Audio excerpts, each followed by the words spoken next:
기도하겠습니다.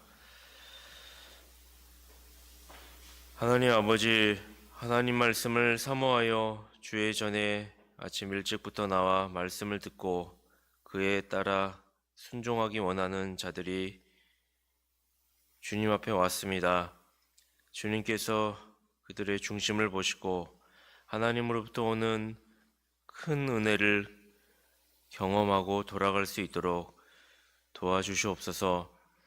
삶 속에서의 모든 어려움과 고민과 그리고 때론 환난 가운데 자신의 고통 가운데 놓여 있는 자들이 있습니다. 한 사람 한 사람 주님께서 삶을 돌아봐 주시고 그들의 삶 속에서 하나님이 주신 힘으로 살아나갈 수 있음을 고백하게 하시고 주님 붙들고 나아갈 때 또 믿지 않는 자들에게 덕이 되며 하나님의 영광만이 드러날 수 있는 삶이 되도록 도와주시옵소서. 오늘 받은 말씀을 가지고 또한 하루를 살아갈 때 빛이 되고 등불이 되어 우리가 갈지 못하고 어떻게 선택해야 할지 알지 못한 바 있을 때 지혜가 떠오르게 하시고 하나님 말씀의 이끄심으로 우리의 삶이 윤택할 수 있도록 도와주시옵소서.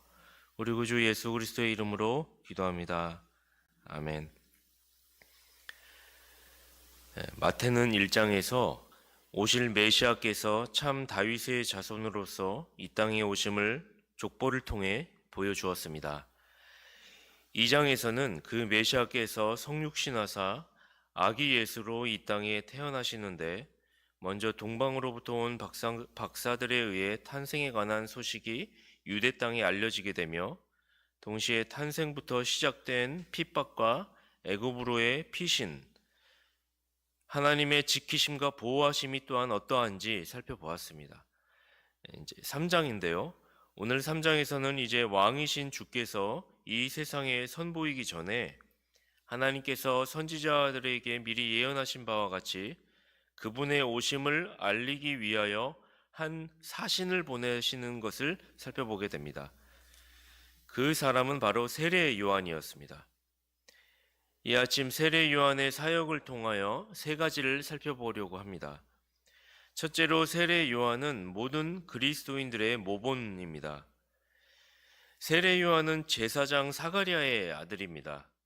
그는 소위 명문가의 자제로 태어났다고 볼 수 있겠죠. 사람들은 세례 요한, 그를 세례 요한이라고 불렀습니다. 그것은 유대인들이 이방인 개종자들을 받아들일 때 물로 씻는 정결 행위를 행하였는데 요한은 이 전통을 이어받아서 사람들에게 죄사함을 위한 회개의 세례를 베풀었고 그럼으로써 그를 세례 요한이라고 불렀습니다. 요한의 변천사를 보면 그는 제사장 가문에서 제사장으로 자라날 수 있었지만 그와 같은 사회적 위치를 내려놓았고 오히려 복음을 위해 유대 광야에서 활약을 했는데 거기서 많은 사람들에게 존경을 받았던 인물이었습니다. 4절에 보시면 요한이 광야에서 어떻게 생활을 했는지에 대해 가르쳐주고 있습니다. 이 요한은 약대 털옷을 입고 허리에 가죽띠를 띠고 음식은 메뚜기와 석청이었더라. 그는 명성에 비하여 소박한 옷과 과하지 않은 식단으로 상당히 검소한 삶을 살았던 것을 발견할 수 있습니다. 이것은 모든 그리스도인들이 닮아야 할 삶의 자세이기도 합니다. 요한이 모든 그리스도인들의 모본이다라고 했을 때에는 그가 자신의 사회적 위치와 지위를 내려놓을 수 있는 겸손함과 그리고 광야에서 복음을 전할 때 많은 사람들에게 존경을 받는 자였음에도 불구하고 그의 생활 습관이 모범되었다라는 것을 우리는 알 수가 있는 것입니다. 복음의 일꾼들은 세례 요한의 예를 통해 소박하고 절제된 검소한 삶을 가져야 한다는 사실을 우리는 여기서 발견할 수가 있습니다. 그런데 오해하지 말아야 할 것이 있습니다. 검소하고 절제된 삶을 살아야 한다라고 하니 신자가 그렇다면 구두쇠처럼 좀스럽게 아끼고 금욕주의적인 삶을 살라는 입니까? 그런 것은 아니라는 말입니다. 우리는 소박하고 절제된 삶을 세상적인 기준이나 사람의 기준으로 맞추지 말아야 할 것입니다. 우리는 절제된 미덕은 성령의 열매라는 사실을 알고 있습니다. 신자가 회심하게 되면 하나님의 형상의 회복을 경험하게 됩니다. 성경은 하나님의 형상을 거룩과 의와 참된 지식이라고 이야기를 해주고 있습니다. 즉 신자가 어둠에서 빛을 보게 되면 거룩과 참된 지식, 의를 회복하게 된다는 것입니다. 그래서 그것들이, 그 하나님의 본 형상들이 거듭난 인생들의 삶의 인격에 장착이 된다는 것입니다. 그래서 그 신자의 인격이 하나님의 형상으로 재형성이 된다는 것이죠. 그렇다면 자연스럽게 하나님이 주신 참된 지식, 영적인 원리들, 구원의 이해, 신비로운 하늘의 세계들을 이해할 수 있게 되고 거룩함, 세상과 악함과 어두움과 무엇이 옳은 것인지 구별할 수 있는 눈을 가지게 되는 것이며 그것이 인격에 배어 있게 되어질 것이고 그것은 자연스럽게 단정함과 아름다움과 조화로움이라는 균형감으로 신의 성품에 참여하는 데 나아가게 될 것입니다. 베드로 사도는 신의 성품에 참여한 자에 대하여서 이렇게 얘기를 해주고 있습니다. 믿음의 덕을, 덕의 지식을, 지식의 절제를, 절제의 인내를, 인내의 경건을, 경건의 형제 우애를 공급하라. 그리고 이와 같은 것들이 없는 자를 소경이라 라고 이야기를 하고 있습니다. 신자가 신의 성품에 참여하게 되면 그는 앞서 말씀드린 것처럼 하나님으로부터 흘러나오는 그런 아름다운 성품들, 신자 안에 그와 같은 미, 절제된 미, 인내의 미, 경건의 미, 형제 우애의 미, 이와 같은 것들이 신자의 지정의에 반영이 된다는 것이죠.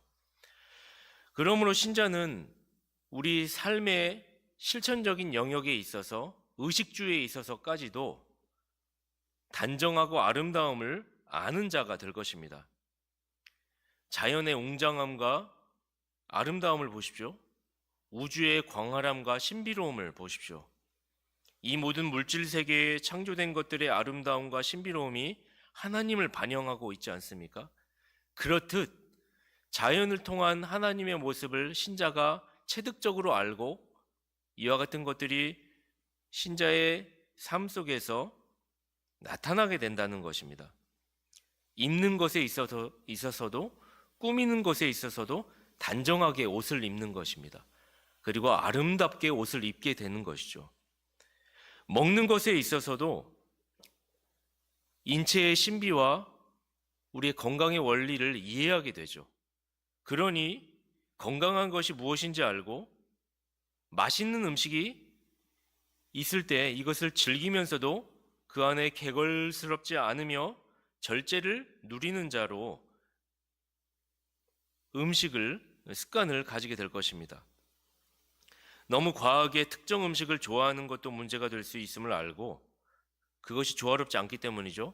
예를 들자면 고기만 좋아하는 사람들이 있다라고 한다던가 아니면 채식주의자가 있지 않습니까?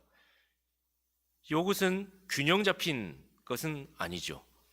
하나님의 아름다움과 조화로움과 거기 안에서의 절제의 미를 안다면 우리는 우리 인체에, 우리의 몸에 유리한 것이 무엇인지, 무엇이 단정한 것이고 아름다운 것이고 조화로운 것인지를 알기 때문에 균형 잡힌 식단을 갖게 될 것입니다.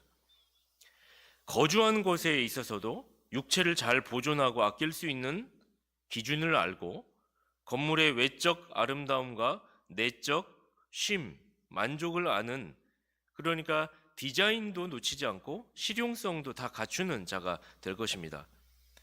신자라고 하는데 자신이 생활하고 있는 삶이 지저분하거나 집 안에 들어갔더니 청결치 못하거나 그렇지 않는다는 것입니다.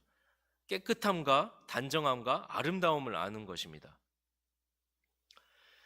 그리고 실용적으로 살아나갈 때 필요한 것이 무엇인지 알기 때문에 참된 쉼을 누릴 수 있는, 우리 육체의 성전을 잘 보존하고 누릴 수 있는 그런 쉼의 공간을 유지하고 보존하는 그런 균형감을 갖출 수 있게 된다는 것입니다. 하나님의 형상을 회복한 자는 삶의 전 영역에서 그렇게 주제 파악을 하는 자들입니다. 이 말은 검소함이라는 것은 자족함을 아는 자들이라는 말과도 같습니다. 내가 서 있는 위치에서 내 상태를 알고 작은 것에도 감사할 줄 아는 그런 균형감을 갖추는 자가 된다는 것입니다. 대신 우리는 양극단을 조심해야 할 것입니다. 지나치고 넘치도록 세속적이거나 자랑을 하는 자들이 되어서는 안 될 것입니다. 또한 동시에 너무 율법의 종이 되어서 자유함을 잃어버리고 눌려 지내거나 눈치를 보며 사는 것도 균형감 있는 삶은 아닐 것입니다. 모든 것 위에 검소하고 절제할 줄 아는 신의 성품에 참여하여 자유 가운데 평강과 기쁨을 누리는 저와 여러분이 되었으면 좋겠습니다. 둘째로 그의 사역의 핵심이 무엇인지 살펴보면 좋겠습니다. 세례 요한의 사역을 통해 우리는 신자가 갖추어야 할 영적 요소 두 가지를 알 수 있습니다. 2절에 보면 세례 요한이 이렇게 복음을 전하죠. 회개하라 천국이 가까웠느니라 하였으니, 세례 요한의 사역을 통해 우리가 신자가 갖추어야 할 영적 요소 두 가지 중에 하나는 회개를 해야 한다는 것입니다. 요한이 선포하고 있는 회개란 무엇입니까? 회개는 돌이키는 것입니다. 어디에서 어디로 돌이킨다는 말일까요? 회개란 본질상 세상을 사랑하는 것에서 세상의 것을 사랑하는 마음이 죄인 줄을 알고 하나님을 향하여, 영적인 것을 향하여 자신의 삶의 가치를 돌리는 것, 방향을 돌리는 것을 말합니다. 한 문장으로 말하면 죄에서 떠나 하나님께로 돌아가는 것을 회개라 할 수 있습니다. 사람은 본디 태어날 때부터 하나님을 떠나 있는 상태로 지어졌습니다. 그래서 하늘의 것에 반대되는 것에 더 끌리는 게 우리의 본성입니다. 그런 인간이 자연스럽게 자라나면 그의 세계관, 그의 가치관, 생각과 이데올로기는 당연히 세속적이고 인본주의적인 형태로 굳어지게 될 것입니다. 이것은 첫사람 아담의 범죄로 인한 결과로서 원죄 때문에 그렇다고 한 것이죠. 회개란 바로 이러한 본성적 어두움의 경향성에서 하나님을 향하여 방향을 돌리는 것입니다.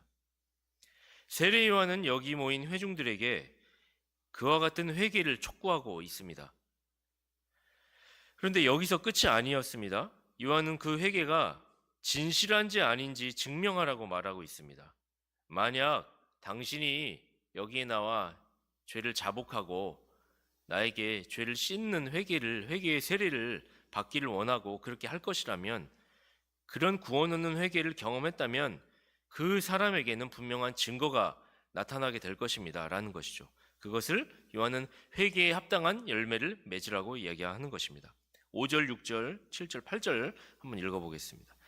이때 예루살렘과 온 유대와 요단강 사방에서 다 그에게 나아와 자기들의 죄를 자복하고 요단강에서 그에게 세례를 받더니, 요한이 많은 바리새인과 사두개인이 세례 베푸는 데 오는 것을 보고 이르되, 독사의 자식들아, 누가 너희를 가르쳐 임박한 진노를 피하라 하더냐. 그러므로 회개에 합당한 열매를 맺고, 세례 요한의 회개의 선포에 예루살렘과 온 유대와 요단강 사방에서 그에게 나와 자기들의 죄를 자복하고 세례를 받는 일들이 있었습니다. 거기 많은 수의 사람들이 회개했다고 말했던 것 같습니다. 특별히 거기에는 바리새인과 사두개인들이 있었습니다. 요한은 그들에게 독사의 자식들아 라고 이야기를 하고 있습니다. 왜 그랬냐면 아마도 그들은 입술로는 회개를 했다고 말하지만 실상 속내는 독사와 같은 악하고 위험스러운 사상으로 가득했기 때문입니다.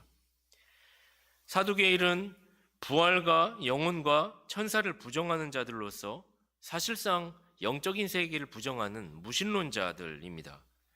바리새인은 부활과 영혼과 천사는 믿지만 대신 이들은 자칭 율법 해석자들로서 율법을 스스로 지킴으로 자기 의에 이를 수 있다고, 스스로 의에 이를 수 있다고, 자기 의에 그렇게 구원으로 나아갈 수 있다고 생각했던 자들입니다. 즉 요한은 그들이 세례를 받으러 여기까지 온 것은 단지 임박한 진노만 피하고자 온 것이지 결코 진실로 참된 회개에 동참하여 그리스도의 은혜를 경험하러 나온 자들이 아니었음을 알았던 것입니다. 그러므로 요한은 그들이 아무리 회개하는 무리 속에 있다고 해도 열매를 맺지 못하는 것은 참된 회개에 이른 것이 아니라고 말하는 것입니다. 우리는 성경적인 교회에 등록하면 자동으로 회개에 동참하게 되는 것이 아니라는 사실을 알아야 합니다. 왜냐하면 실상 교회 안에는 사두개인과 같은 하나님의 존재 여부나 영적인 것에 관해 사실상 믿어지지 않고 믿지 않으면서 교회 공동체 속에 속하기만 한다면 회개의 은혜를 덜어 받을 수 있다고 생각하는 경향성의 사람들이 있기 때문입니다. 어린 아이들 같은 경우가 그럴 수가 있습니다. 왜냐하면 부모가 신앙이 좋은 부모가 있죠. 그래서 자녀를 데리고 교회에 나옵니다. 그렇다면 아이들은 부모가 신앙이 좋기 때문에 율법적으로 형식적으로 부모의 손을 잡고 교회에 나오게 될 때 그렇게 해서 부모의 신앙이 대신 자신의 신앙으로 치환이 된다라고 생각하는 시기가 있는 것이죠. 그러나 이제 그럼에도 불구하고 하나님께서 은혜를 주시면 그런 생활 속에서 은혜를 누리게 되겠죠. 그러나 그럴 수가 있다는 것입니다. 저도 제 아이들에게 아빠가 목사라고 해서 덩달아 그냥 예배 잘 따라 나오면 믿음이 자동적으로 생기는 것이라고, 구원받는 것이라 아니라고 가르치고 있습니다. 왜냐하면 구원은 개인적인 것이기 때문이죠. 마찬가지입니다. 부부가 그렇게 교회에 열심히 잘 나오지만 실상 배우자는 신앙으로 나왔다 할지라도 억지로 끌려서 같이 오게 된 자가 있다면 본인은 성경 한 절 자발적으로 읽거나 기도로 탄원을 해보거나 기독교 진리에 딱히 관심이 없다면 그것은 구원 얻은 회개와 큰 상관이 없다고 할 수도 있겠지요. 또한 두 부류 중에 바리새인도 있었습니다. 바리새인들과 같이 교회의 모든 형식과 의무를 다 하지만 그렇게 교회에서 20년, 30년, 40년 신앙생활을 하고 예배를 드렸지만 여전히 자기의와 자신감에 가득 차서 진리와 진리로 말미암는 회개에 합당한 열매에 큰 관심이 없고 자기가 살아온 방식을 계속 추구하기만 한다면 목회자가 신방을 하고 권면을 하고 그의 인격과 내면을 공유하였을 때 그가 신앙이 하나님으로부터 회개에 참된 열매를 맺지 못하는 것을 알고 권면하고 재촉하고 그 부분을 제시했을 때 이것을 받아들이지 못한다면 바꿔 말해 회개에 합당한 열매가 생기지 않음을 인지했음에도 불구하고 30년, 40년의 생활이 그대로 흘러 지나갔다면 그 신앙생활은 제자리 걸음임과 마찬가지죠. 회개에 합당한 열매란 실제적인 삶에 관한 변화를 말합니다. 단순히 죄가 뭔지 지적인 이해에서 그치는 것이 아닙니다.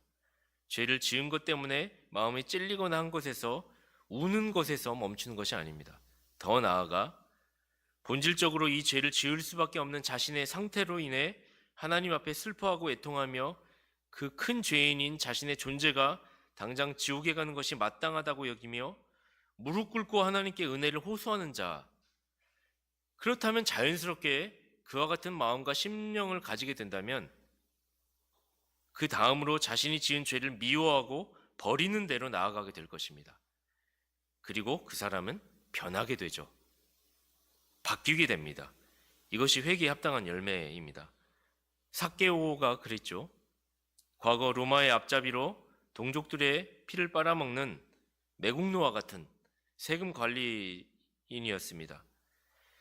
그랬던 자가 주님을 만나고 자신이 행했던 모든 부조리함과 불의와 불경건으로 점철되어졌던 인생을 깨닫고 자신의 소유의 절반을 가난한 자들에게 주며 과거 토색했던 것, 속여 빼앗았던 것에 관해 4배로 갚아주는 회개에 합당한 열매를 맺었던 것입니다.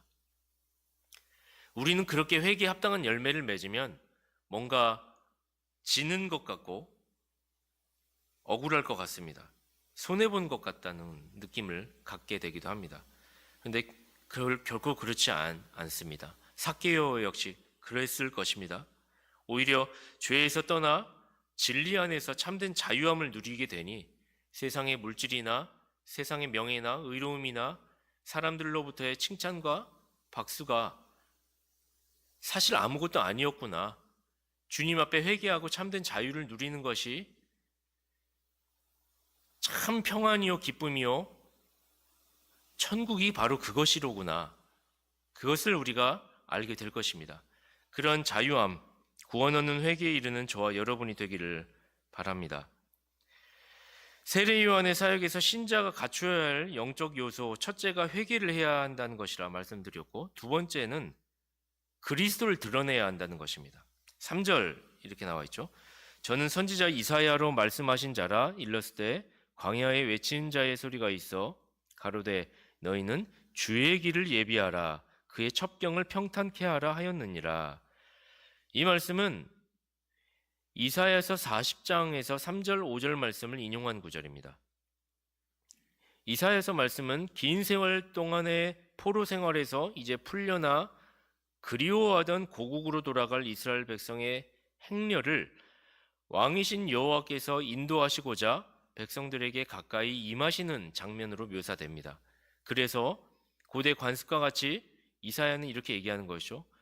큰 왕들은 자신이 행차할 길에 전령들을 먼저 보내어 사람들에게 그 행차에 방해가 될 수 있는 것들을 그 길에서 미리 치워두게 했다라는 것입니다. 그래서 오늘 세례 요한은 자신이 바로 그 선지자의 예언을 인용하면서 그 전령입니다. 주의 길을 예비하기 위해 전령이 된 그자가 바로 저입니다라고 이야기를 하는 것입니다. 그래서 마태는 예언이 성취되었다라고 얘기하는 것이죠. 곧 행차하게 되실 왕이신 예수 그리스도보다 먼저 보내심을 받아 모든 사람들에게 즉시 참된 회개를 선포하고 사람들을 죄악된 길에서 떠나도록 거짓된 생각들을 버리도록 종용함으로써 그리스도께서 세상에 자신의 왕국을 세우시는데 방해가 될 것들을 제거하는 일을 수행한 자가 세례 요한이라고 말하는 것입니다. 그렇다면 요한의 역할이 무엇입니까? 그리스도를 드러내는 것이죠. 우리 모든 신자들은 그리스도의 전령들입니다. 그리스도를 드러내는 자, 예비하는 자들입니다. 신자들의 인생의 목적은 그러므로 주의 길을 드러내는 것. 바꿔 말하면 이것은 그리스도를 드러내는 것, 오직 그리스도께 영광, 하나님께 영광. 우리의 인생의 목적은 하나님의 영광을 돌리는 것이다 라고 할 수가 있겠지요. 소위 돈과 명예와 세상 풍조에 따라 살아가는 습성이 세상 사람들의 목적이라면 그것은 신자의 본분을 잊고 사는 것이겠죠. 우리는 하나님께 영광을 돌리고 그리스도로만 충만한 삶이 목적이어야 합니다. 만약에 그와 같은 목적을 가지고 사는 인생이라면 인생에서의 여러 가지 선택의 기로에서 참 그 갈림길에서 단순하고 쉬운 결정을 내릴 수가 있을 것입니다. 결혼 문제에 있어서도 직장 선택을 할 때에도 자녀의 교육 문제에 있어서도 여러 가지 모든 영역에서 우리는 단순하고 쉽게 결정을 내릴 수가 있는 것입니다. 이것이 하나님께 영광이 되는 것인가? 아니면 이것이 나의 만족을 위한 선택인 것인가? 하나님께서 기뻐하시는 선택인 것인가? 아니면 내 욕구와 욕망을 위한 선택인 것인가? 우리는 인생의 목적, 그리스도를 드러내는 삶, 그것을 예비하는 자로서의 목적이 있다라고 하는 것을 전제한다면 그 문이 좁은 문 좁은 길일지라도 그 길이 옳은 것인 줄 알고 추구하고 나아가게 될 것입니다. 그리하여 주님께서는 우리로 하여금 잘했다, 충성된 종아라고 칭찬해 주실 것입니다. 그런 칭찬과 영광과 존귀가 우리 앞에 놓여 있습니다. 그것을 바라보고 주님의 이름을 드러내는데 부족함이 없는 자들로 서 나아가는 저와 여러분이 되었으면 좋겠습니다. 또한 특별히 이 그리스도를 드러내는 것이 예비자 세례 요한의 사명이었던 것처럼 이 말씀들은 목회자들에게 더 적용이 되어야 할 것입니다. 생활과 삶에 있어서 검소함과 언행일치의 삶이 있어야 하는 것은 물론이요, 그 전하는 메시지에 있어서 그리스도만을 드러내야 하는 것입니다. 메시지를 왜곡하지 말아야 합니다. 보통 사람들이 듣고자 하는, 원하는 말을 해주고 싶을 때 우리는 왜곡하게 되죠. 성경의 메시지를 잘 연구하지 않는 사람들은 메시지를 왜곡하게 됩니다. 우리는 말씀에 있는 그대로를 전해야 하는 목회자들은요, 그런 사명을 가진 것입니다. 그런 책임을 가진 것입니다. 메시지를 가감하거나 축소해서도 안 되겠죠. 메시지가 죄와 심판을 가리키고 있음에도 사람들이 듣기 어려워하고 싫어하는 메시지인 줄 알고 그 말씀을 축소하거나 가감해서는 안 될 것입니다. 거짓 목자들은 사람들이 듣기 좋은 소리를 하기를 원합니다. 예레미야 시대 때도 마찬가지죠. 하나님의 뜻은 바벨론으로 항복해라. 그러나 이스라엘 안에서 평안하다, 평안할지로다 라고 이야기를 하는 것이죠. 바벨론에 항복하는 것은 미련한 일이라고, 하나님은 사랑의 하나님이시니까, 긍휼의 하나님이시니까 이 백성을 놓지 않으실 것이라고. 인간 본성에 딱 맞는, 우리의 상황에 딱 맞는 메시지를 전하는 자들, 그런 사람들이 거짓 목자들이죠.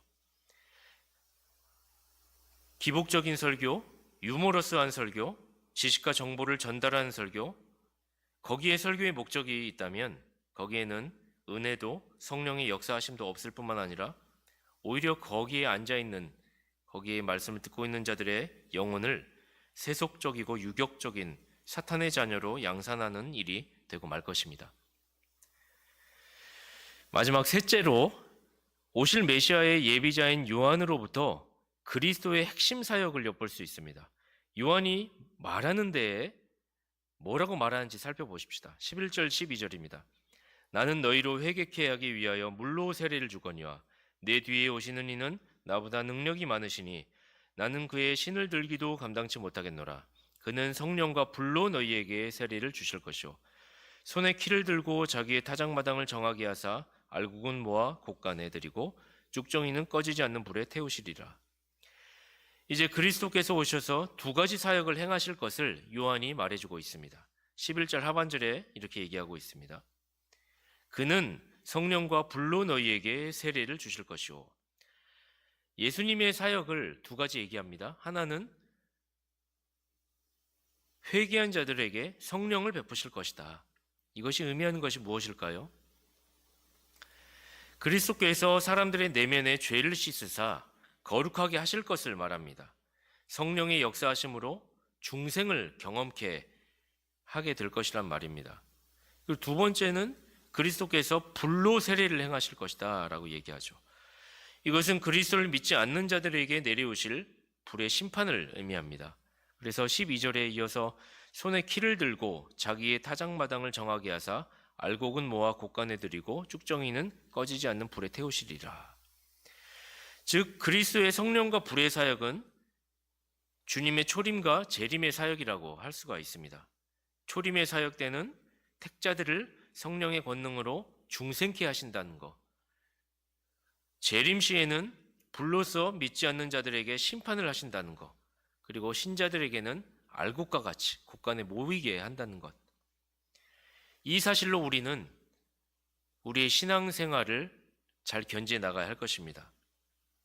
우리에게 주어진 이 땅에서의 기회 속에 중생을 경험하기를 원합니다 라고 기도해야 할 것이고, 그렇게 균형 잡힌 신자의 삶 속에 내세를 바라보며 우리의 신앙의 남음을 주님 앞에 의탁하며 나아가야 할 것입니다. 그리하여 주님이 보시기에 기뻐 받으시는 신앙생활 누리며 영광의 날에 주님께 칭찬받는 저와 여러분이 되었으면 좋겠습니다. 기도하겠습니다. 하나님 아버지, 하나님께서 세례 요한을 통하여서 그리스도의 길을 예비하셨던 것처럼 신자의 삶 속에 그리스도를 드러내며 하나님께 영광을 돌리는 일이 최고의 목적이 되길 원합니다. 우리가 먼저 회개한 자들이 되어 하나님 앞에 부끄러움이 없고 죄를 자복하고 죄를 슬퍼하고 죄를 미워하고 끊어내는 데까지 회개에 합당한 열매로 말미암아 하나님 앞에 중생한 자로서의 그 증거를 보이게 하시며, 또한 우리가 그와 같은 삶을 살아나갈 때 하나님께 부끄러움이 없는 자들로 후에 곳간에 드리는 알곡이 되도록 쭉정이가 아닌 그와 같은 모습들을 증거하는 삶으로서 하나님께 영광을 돌리는 우리 합정동교회 믿음의 사람들 되도록 주님 붙들어 주시옵소서. 우리 구주 예수 그리스도의 이름으로 기도합니다. 아멘.